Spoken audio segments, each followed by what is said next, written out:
What is up, y'all? Welcome to the show. Thank you for joining us. We, of course, are The Alternates. I am your host, Brian Cullen, and with me, kind of, is everyone's favorite Colorado rocker, Clayton Stevens. Clayton, good to see you through a camera here. We are recording this episode remotely. We missed the Monday episode this week. We apologize for that. Unfortunately, we both this week kind of got reminders of the fact that we are not actually out of a pandemic. Clayton, I know that you had a little bit of a COVID scare. I had one as well. One of the shows that I produce had one, and so everybody's playing it safe right now, and we're doing things remote for the time being. Hopefully, we can get everybody healthy again and all of that, and get back to doing this in person. But we still have a great show lined up for you today. Before we jump in, I want to take a quick second, ask you all to subscribe to the show on YouTube and wherever you get your podcasts. Go ahead and like the video, drop us a comment, let us know if you're dealing with COVID. I'm curious to see. I think a lot of you out there are. Now. Yeah. Yeah. My social media feed is pretty full of it right now. It's just positive tests. That's all Instagram is at this point. So let us know that you're doing well. We want to know for sure. Leave us a rating and review if whatever your platform of choosing has that option. And most importantly, share the show because it helps people just like you find us, and we can continue to build this awesome little community of ours. If you want to get a hold of us, you can email comments and questions to thealternateshoop@gmail.com, and go ahead and follow us on TikTok at The Alternates NBA. Despite what we just said, I promise our TikTok page is not COVID tests. We are not. It's not. If you want to break from the COVID posts, go ahead and follow us on TikTok. Clayton, how the hell are you, man? Well, it's great to be back talking basketball with you. Wish it was in person, but always fun to chat and hang out and all that stuff. Had a really good time in Colorado. Shout out to all the people in Colorado. Went way better than we could have ever expected. Shout out to Convulse Records, who brought us out there and booked the whole thing for us. They're the best and amazing. And then basketball has been fucking awesome. We've been talking basketball a lot. I'm great, honestly. Yeah, COVID happens, shit happens. I'm not trying to get too down about it. How you doing, Brian?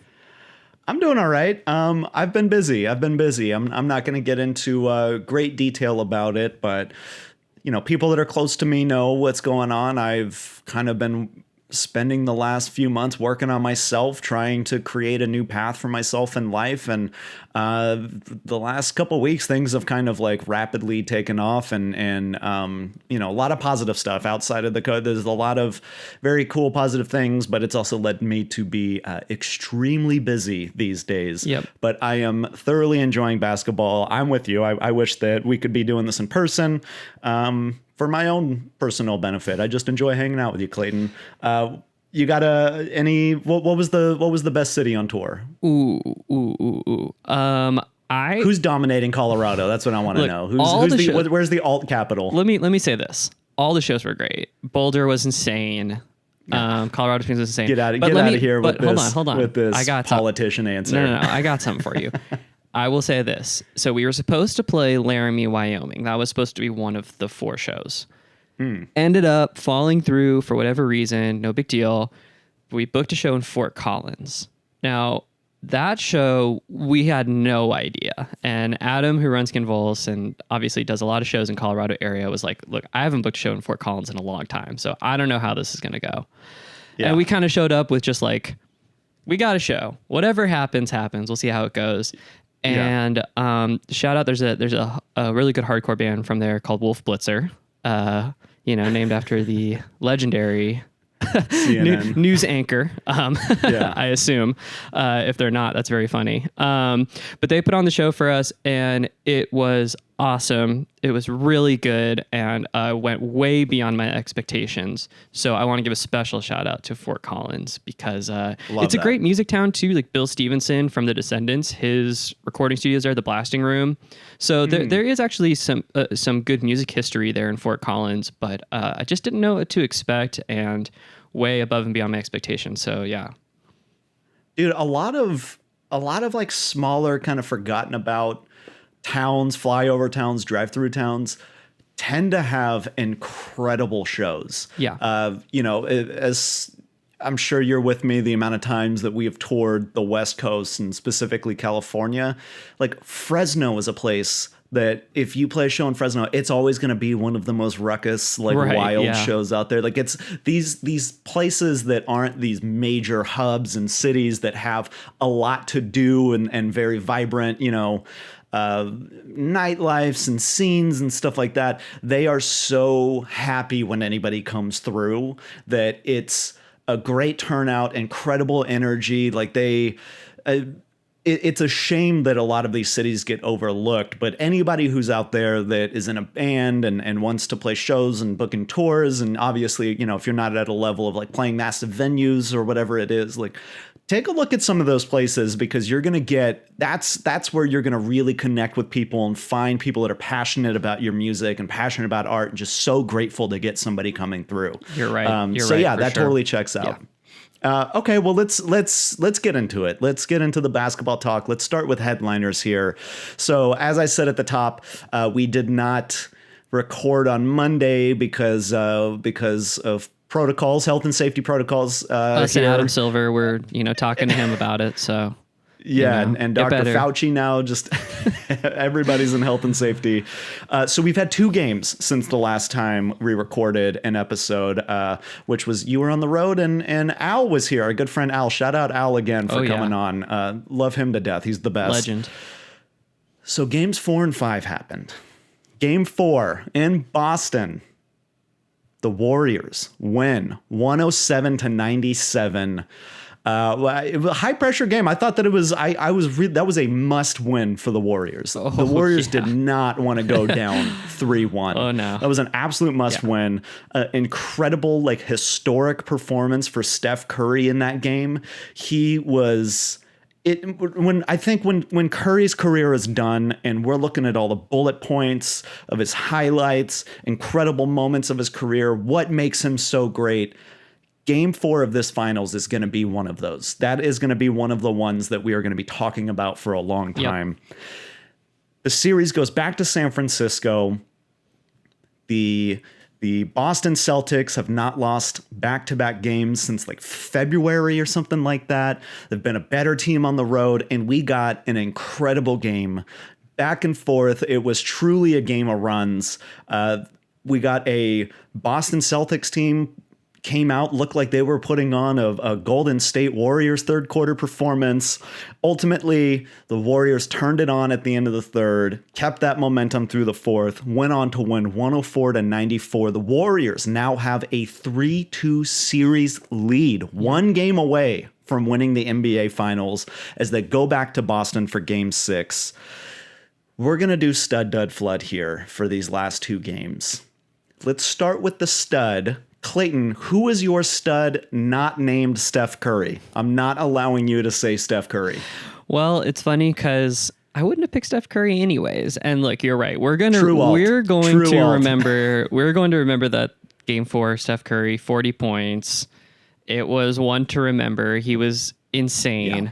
Yeah. Game 5, we're not going to be too hard on him. A poor shooting performance doesn't mean that he played poorly. I thought he was still super impactful in that game, offensively as well, great. Even with a poor shooting performance. But we got to give it up to the second best player in the series.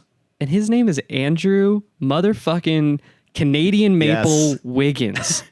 Yes. God damn this guy, man. He has been the second best player in the series, like I just said.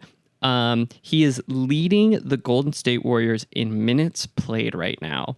He's most importantly, I think, because look, Game 5, we'll talk about it. He was great offensively, right? He was taking advantage of everything that was there. He had 2 fantastic dunks. He just looked amazing offensively. That one in the fourth, that dunk in the fourth was so good. It's everything we've always. It's the Kansas Andrew Wiggins that we've all kind of hoped was in there somewhere offensively. But I think defensively, that's what's made him so special in this series.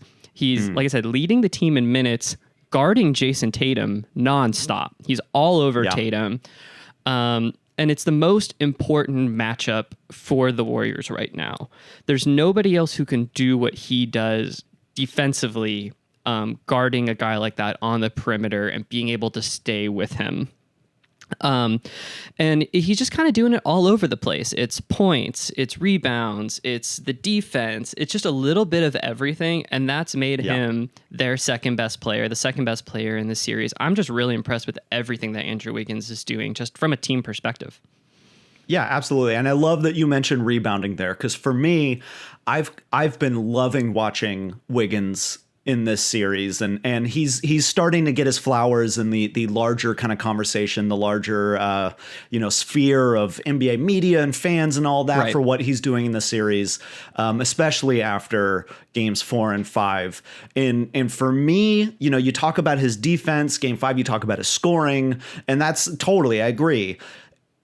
But the thing that stands out for me is the rebounding. You look at game 4, career high 16 rebounds. Outstanding. Game 5, you're like, okay, that's not going to happen again. Game 5, 13 rebounds. He is doing it. And look, after game 3 in the last episode, I dragged Steve Kerr for his lineup choices, not playing Looney enough, not playing Gary Payton II enough. And I talked about specifically because in game 3, they got killed on the glass. They completely lost that battle. And we saw them before this series, specifically against Dallas, dominate because they were winning the rebounding battle. They were getting second chance opportunities. They were keeping the other team from getting second chance points. They were getting rebounds and getting out into transition. They were doing all these things, and it started with how they were handling the glass. And for Andrew Wiggins to come in and fill that void and completely step up on that, and I believe it was after game 4 he got asked about it post game, about his rebounding effort, this new emphasis that he's been placing on it, and he basically said, yeah, I realized that was something that I needed to focus on and change in order for my team to win, and that's what I'm going to do. And when we talk about Andrew Wiggins as a player, his legacy, the narrative around him, that he gets lazy on defense sometimes, chooses when he wants to really compete defensively. His shot selection is questionable and not always great. It's this kind of whatever Andrew Wiggins feels like doing has kind of become the narrative around him. I think when we're talking about him as a player and growth and development, this is one of the biggest steps you could possibly see from Andrew Wiggins in terms of maturity as a player, understanding role, understanding sacrifice, and what you need to do in order for the good of the team. So I love seeing it. It's been incredible to watch. I think that's a really good point. And I just want to point out, like I said, with the minutes played, because we know Steph Curry is the best conditioned player in the NBA. There's no question. He runs the most. Nobody can keep up with what he does. But let's not forget about what Wiggins is doing, because to guard the best player on the opposing team, who, especially a player like Tatum, who's an ISO type player, it kills your legs. It's something that is just physically taxing, and Wiggins doesn't look taxed out there. He looks like he's ready for all 40 plus minutes, ready to guard at a high level and score when he's open and available too. So just a lot of really good from Andrew Wiggins right now. Let's go to the other side of it though. I want to hear your opinion specifically about who you think the dud has been in these last couple games. Yeah, I gotta go with Marcus Smart here. Look, he's been the third best player for Boston, but that's obviously not been good enough as they drop back-to-back games. They're up against a wall now, one game away from losing a championship. And despite our disagreements on Marcus Smart, I love him. I know that you're not as high on him. You don't think he deserved the Defensive Player Award, like all of that. In terms of shooting efficiency for Marcus Smart, career-wise, he has made a huge step, right? A few years ago, this guy could not hit a three. Now he's someone that you respect somewhat on the perimeter, but it feels like his offense is feast or famine in this series. Mm-hmm. He's either shooting 50% from three or he's shooting 30%. It's or 25 or whatever it is. It's real up and down. And so that, okay, whatever. He's not a Steph Curry type. I get that. For me, it's his passing and playmaking. His assist to turnover ratio is brutal. In this series, he's averaging 4.2 assists and 3.2 turnovers. that is just, you're handing the Warriors points there. And this has been a huge problem across the board for the Celtics, is turning the ball over and the Warriors scoring off of that. Marcus Smart needs to be better, especially with the amount of defensive pressure that they're placing on Jason Tatum. You have to be able to step up and be a guy that can efficiently pass that ball and keep the offense flowing. Yeah, I mean, go to Game 5, I believe the Celtics had, 17 or 18 turnovers, and I believe that led to something around 20 points. Maybe even like 22 points, something like that. I mean, you hand any team 20 points off turnovers, it's going to be a really tough game to win. You're going to lose almost every game where you do that, let alone a team like the Warriors, who we know when you get them out in transition, they're as deadly as we've ever seen. And when it comes to Marcus Smart specifically, look, I just think that the Warriors have done a really good job of taking him out of what he's really good at. Because yes, I have been critical of Marcus Smart at times, but what he is really good at, we know, is on-ball defense, and he's a pretty consistent point guard. Like, he generally gets you into your offense in an efficient way. On the defensive side, the Warriors are setting screens literally the moment Steph Curry gets beyond half court, right? So, and we know that those Celtics love to switch. So they get across half court, they're setting a screen, the switch happens. Marcus Smart really isn't having much of an impact on what Steph Curry is doing. And we've seen now Steph Curry's having a phenomenal series. And that's because they're kind of taking Marcus Smart out of his way. And then offensively, the ball's just not in Smart's hands a lot. And I feel like a lot of times in these games, we're watching Tatum and Brown take the ball, try and just ISO 3. And if that doesn't come, then they're driving into the paint, which that's their offensive philosophy, right? They love to get into the paint, spray out to three-point shooters. They're a great three-point shooting team. But it feels like they're getting into the paint, and all of a sudden, there's 2 or 3 guys around them. They're lost. The Warriors are doing a really good job of recovering, and it's just leading to really easy turnovers.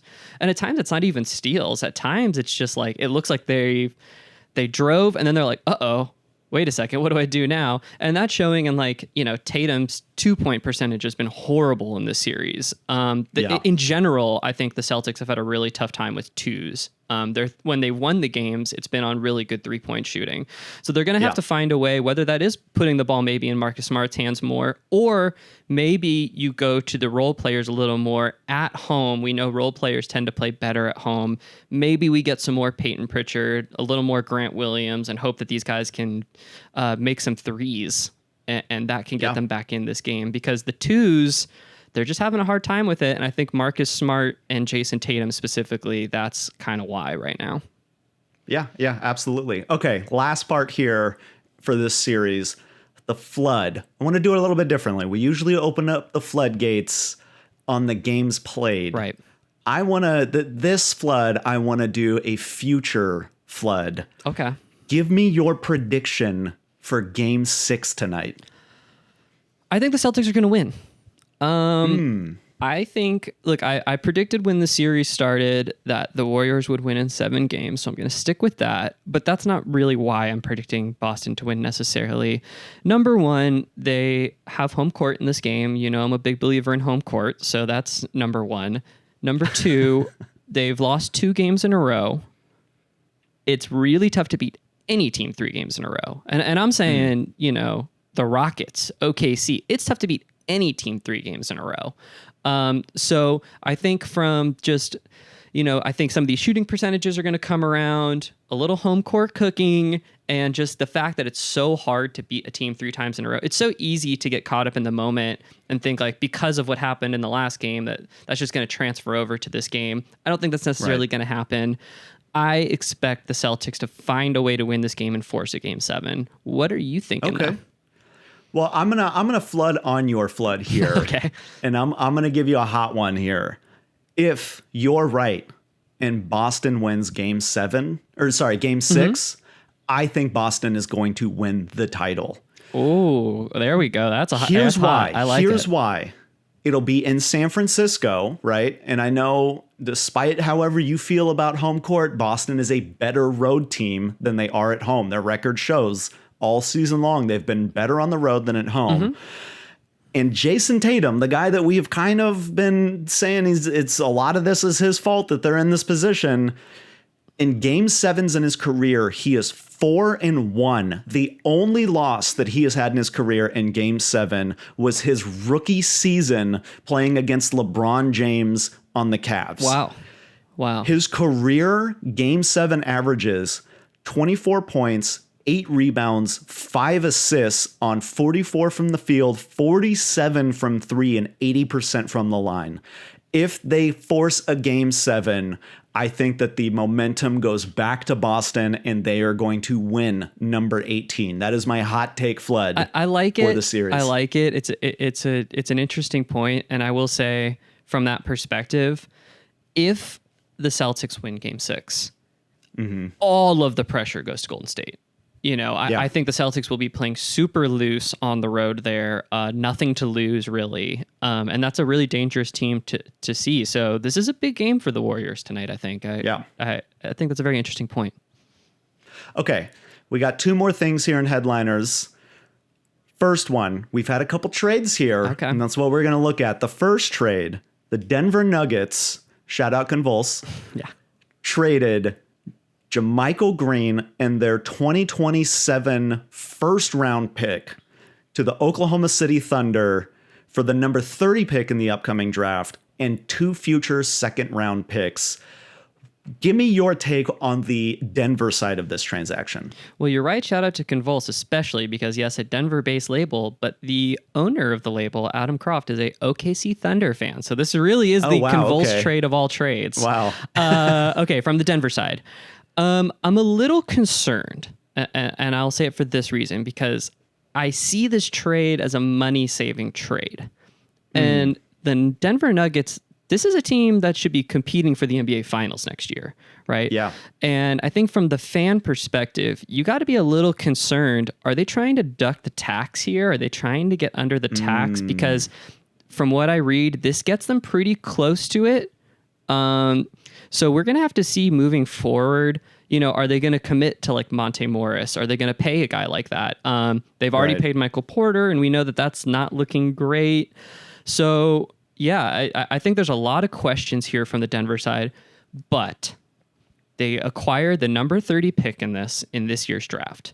If there's any team that I expect to nail this pick and find someone who's going to contribute for them at this spot in the draft, it's Denver. They've done a phenomenal job drafting guys and having them be contributors really quickly to their team. You look last year at Bones Highland was a huge contributor to their team and is going to be a huge contributor for them moving forward.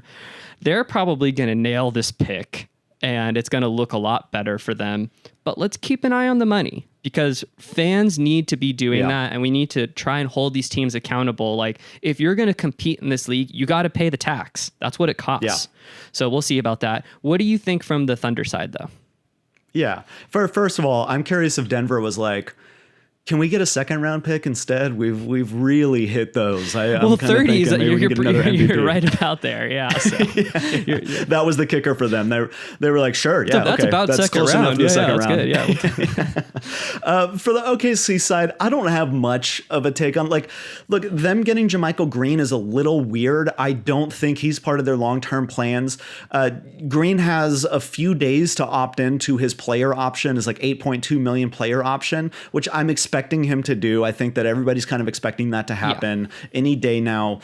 It's just the Thunder get another first round pick. Look, they gave one up, but they get another future one. They gave up a first round pick for the upcoming draft, and they still have 2 other first round picks in the upcoming draft. Yeah. It's insane. I just okay, at some point we have to change the name to the OKC first rounders, because the amount of picks that this team has is insane.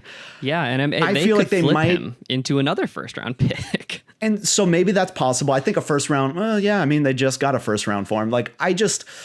I don't know. I feel like they might try to kick the tires, see what he's worth this offseason. If not, play him to start the season, let him kind of showcase a little bit, and then move him on for something else. His age, all of that, it doesn't match up with what OKC is trying to do. Right. So I don't see it happening. But yeah, cool. The Thunder get another pick. Great. Like hardly news. Almost didn't put it in headliners because this is not news anymore at this point. Well, JaMychal Green's a playoff guy. And he can contribute to a really good team. So they will flip him to somebody. The question is, will it be for a first-round pick or what it's going to be in return? Right. Okay. Last little piece here in headliners before we move on. Another trade went down. The Dallas Mavericks acquire Christian Wood from the Houston Rockets for the 26th pick in the upcoming draft. Boban Marjanovic, Sterling Brown, Trey Burke, and Marquise Chris. Give me your take on the Dallas side of this trade. Upside. That is what this is all about. Christian Wood, look, I like Christian Wood. Since he's come into the league, pretty much, he's been sort of a stats darling. You look at his stats, and they're pretty gaudy. They're pretty nice. And from a even advanced stat perspective, for the last 4 or 5 seasons, he's been really good. The problem is it's led to no winning, right? Every team he's been on has been a losing team, and I don't blame him for that. But it does question, do we know what he looks like on the context of a team that is really good and going to, compete in a really tough Western Conference? I don't know.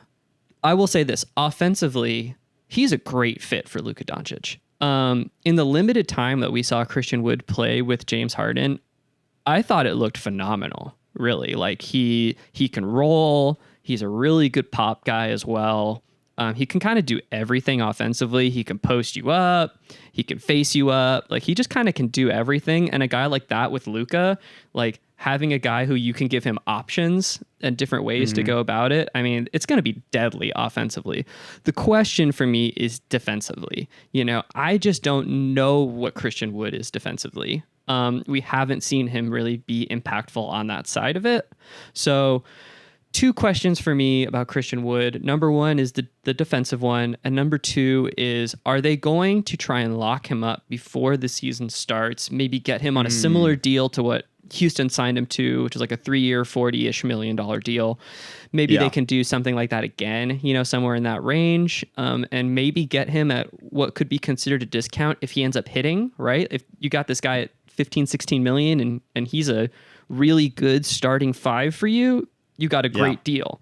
Or are they going to play it out and possibly have to pay him more afterwards? Those are my 2 questions with him. But from the Dallas perspective, there's a lot of upside here. It's a very interesting play. And they gave up something of value here with the 26th pick. That's a big thing to give up. I know people are saying that it's not a lot for him, but I think that's a really big thing to give up in this trade.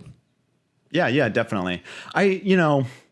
When you talk about defensively, what he is going to be able to do and how much he can improve and grow there, my personal feelings of Jason Kidd aside, I have to admit that he did an incredible job this season creating a solid defensive system for the Dallas Mavericks and turned them into an impressive defensive team. So if there is a team that can take in Christian Wood and develop him defensively and make him a better defender, make him a contributing part to their system, I do think that Dallas is a good fit there for him because that they can do that. Plus, also, it's not worse than Dwight Powell. And like that's the whole reason that they're doing this is Dwight Powell in the Western Conference Finals was abysmal and got played off the floor. And so they do want a lot of upside at the 5, as we talked about. And I think you and I both said that this is going to be their biggest offseason priority is improving in their front court. And so they took a swing. It's a bit of a gamble, but they were able to do it.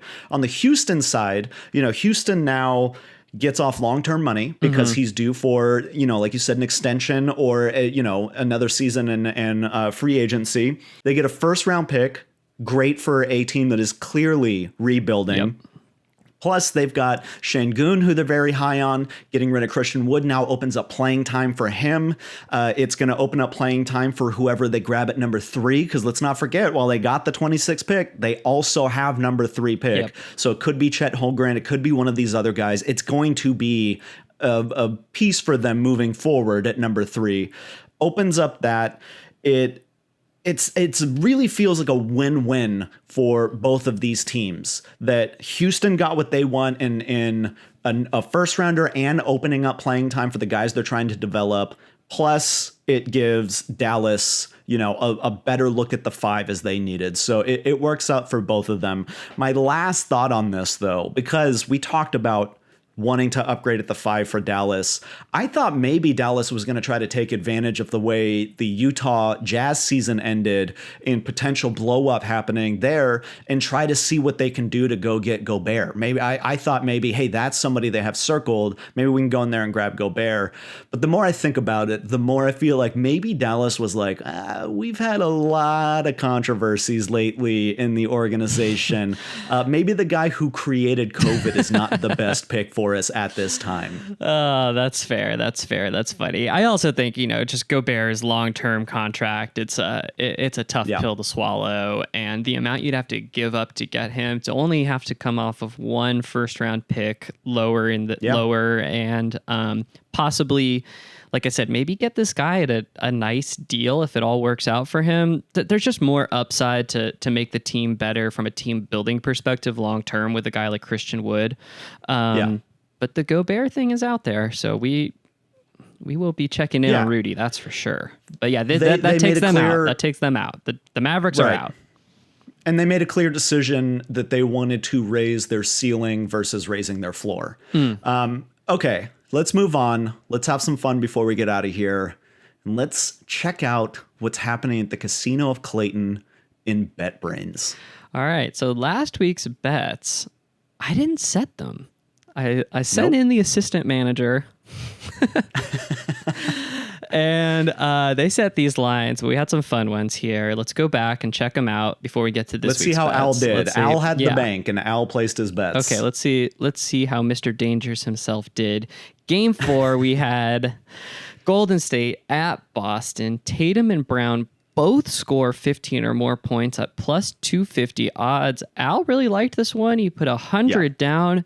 It was a win on inefficient scoring. Tatum has 23 and Brown has 21, but it's a $250 win. Congratulations, nice. Al Brown. Well done. Next, we move on to Game 5. Of course, Boston at Golden State. We had the Warriors under 13.5 turnovers at plus 350 odds. He was a little iffy on this one. Put down 50 alternates dollars. It was a hit, though. Golden State only had 6 turnovers in this game. Unreal.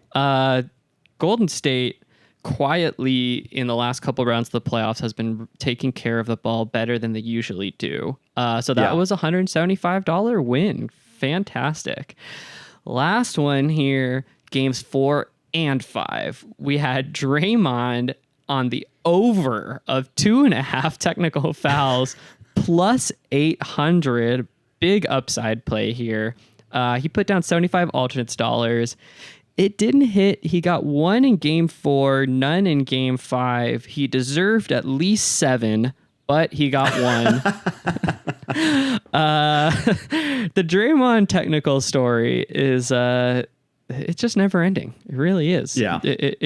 He could have one every 6 to 10 minutes. It really feels like he's just, it's amazing. But yeah, it didn't hit, but great week for Al there. Got 3 bets for you. Let's see if you can take these winnings and parlay it into a nice pile of money here. Let's do it. Okay. I've got Jason Tatum. So these are all going to be Game 6, of course. We don't know what's going to happen with Game 7, so we'll see. But these are all Game 6 bets. First one here, Jason Tatum, under 6.5 assists, plus 200 odds. What do you think? I kind of like this bet, honestly. We saw him in Game 1 be the assist guy, and he was really dishing it out. Pressure's on. You cannot lose this game. If you lose this game, it's over. Your hunt for 18 is done this season. it's going to be on Tatum to know that he has to be the team's best player. And I think that that's going to come down to scoring because he is their best scorer, technically on the team. Oh, yeah. And he's going to have to put on those big boy pants. So I think he's going to go real ISO, see what he can get going. And if he's not going ISO, I think it's going to be dishing the ball, move off the ball, move through screens to get it back and shoot it. So I'll put 75 on it. I think under 6.5. I like it. I think he'll end around 5, maybe 6. Okay. Got it. All right. Next one with the Celtics as well. I got Derek White over 2.5 3-pointers made plus 225 odds. We know Derek White shooting has been feast or famine. What do you think? Yeah, well, it has been famine for the last couple games, so he is due for a feast. He's back in Boston, so he's going to get he's going to get to see his new child, which I think will help remind him of the baby bump and that the shooting is going to be there. I think he's going to hit 3 or 4 in the game. Put $75 on it for me. All right, and the last one here. This is a classic. It's Game 6. You can't talk about Game 6s without talking about this guy. Klay Thompson.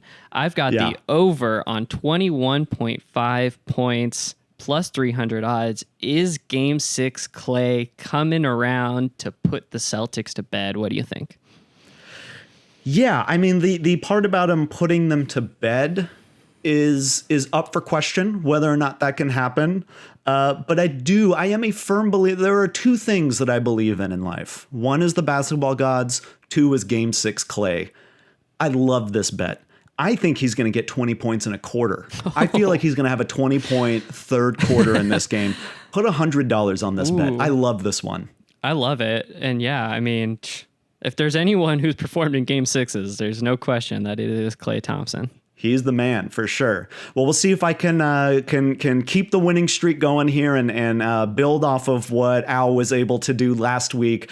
Clayton, thank you so much for setting those lines. Thank you, everybody, for joining us. That is going to be today's episode. We really appreciate all the support. Remember to subscribe, like, do all of that silly stuff. I know, but it helps us out. And if you like what we're doing, go ahead and do that and help us out. Clayton, what are we leaving everybody with today? We are leaving everyone with a band that I just played with in Colorado, and they just put out their promo tape for their LP that they're about to start recording. The band is Destiny Bond. They're on Convulse Records, but this promo tape came out on their little side label that they have going for tapes called Proper Crooks. So this is from the 2022 promo tape. The song is called Baby Bloom. When this LP drops, people are going to freak out because this band's incredible. You heard it here first. Destiny Bond's coming for you in 2023. I promise. Love it. Awesome. Remember to be kind to yourselves, be kind to each other. We will see you soon. Thank you. Thanks.